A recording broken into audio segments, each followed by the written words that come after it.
Inside the doctor's office, cancer doesn't come in a whisper. It comes with new medical terms, new questions, new plans, ranges of emotion, and never enough answers. Women diagnosed with ovarian cancer often experience a sense of shock, since the symptoms are often unnoticed, ignored, or misdiagnosed. In 2019, the American Cancer Society estimates that over 22,000 women in the U.S. will be diagnosed with ovarian cancer. Those living with the diagnosis offer support for others inside and outside the doctor's office. With hope and positivity, fueled by ongoing advancements in ovarian cancer treatment options, aiming to end the whispers surrounding the unrecognized symptoms and increased opportunities for treatment. The ovarian cancer community encourages women to be loud. There is an incredible need for ovarian cancer research and for even just letting women know, making people aware of it. I mean, I had no idea that I would have had cancer. I didn't even know what these symptoms were. I learned later that there are signs and symptoms to look for, but I was really startled to find that there is no test, screening tool for ovarian cancer. I think that if I was to talk with another one, which I have here, some newcomers, I would just tell them to believe in themselves, and if they don't get the answers that they want, go find someone else, keep searching, and keep trying, because your journey might be different than mine, but you still can be a survivor, and you can still live a full life. Keep moving forward and don't give up. Ask more questions. Ask for a second opinion. Go see a different doctor. Talk to other patients who've gone through it. They might have ideas. So just keep at it. It becomes like a job, and you just have to keep at it. You want to get that promotion, you know?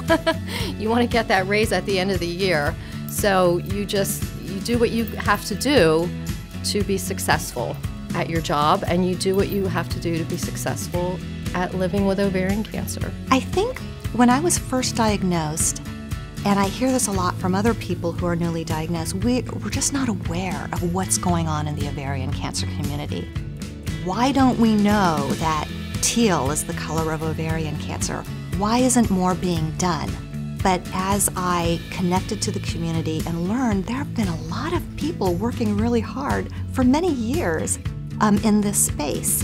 And there's just so much happening. What gives me hope for the future is the fact that there's a pipeline of research and new research projects on the horizon.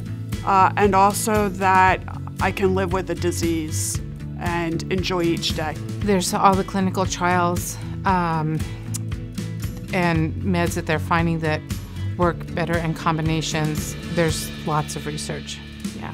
So I think it is better than 5 years ago, than 10 years ago. I think there's just more hope and more options. I am looking forward to a long life, changing the statistics as my part of that. I got two of my three kids all the way through high school. Got one more to go, working on getting them through college. Those are all things that I'm reveling in their accomplishments. I'm a knitter. I'm very busy with my work, and I have success with that. Although I work more part-time than full-time by choice, so I can balance things. I've been traveling and exploring new places because that's something I really enjoy, and being an advocate for understanding and awareness of ovarian cancer, funding for cancer research, and helping people get through this awful disease. To keep positive, you do what's right for yourself. You have to find what is your niche, whether it's crocheting, whether it's yoga, whether it's reading. Pick something, do it for a little bit. If it doesn't work, move on, pick something else, until you find that one niche that you love. For me, it's meditation. I love meditation, and it keeps me focused and positive. The advice that I would give to women that are newly diagnosed really is to seek a support system, to ask a lot of questions of your physicians and of other people who have the experience of ovarian cancer. You don't have to go through it alone. Don't be afraid to ask questions. You want to understand as much as you can. Have someone there with you when you are talking to medical professionals, if at all possible, because you won't remember a lot. If I were talking to someone who was newly diagnosed, I would say, embrace your community, whether it's locally, regionally, nationally. Use whatever resources are available in your community. Don't be afraid to ask for help from friends. A lot of times, we as women are told or believe that we're supposed to be the caretakers. It's very hard to be taken care of when you're a mom. You are the caretaker. You take care of the house, you run the family, you're used to it. It's very hard to switch roles, and changing up that role can be challenging. So learn to accept and ask for help. And don't feel guilty about that, because you are a worthwhile person and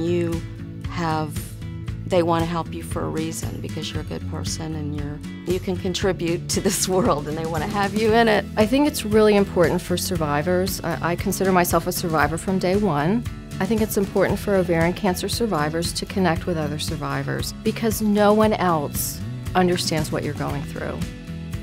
They might empathize with you, they might say they understand, but no one else really gets it. And that's kind of what we say in our community. When I think about someone who was in the same position I was in when I first learned that I had ovarian cancer, I would want to know that, number one, there is hope. Be Loud is a video series that aims to share support for the ovarian cancer community, share guidance with women newly diagnosed with ovarian cancer, and shatter the silence for a disease that 2/3 of women across the world know nothing about. For more information and the entire Be Loud video series, visit OCRAHope.org.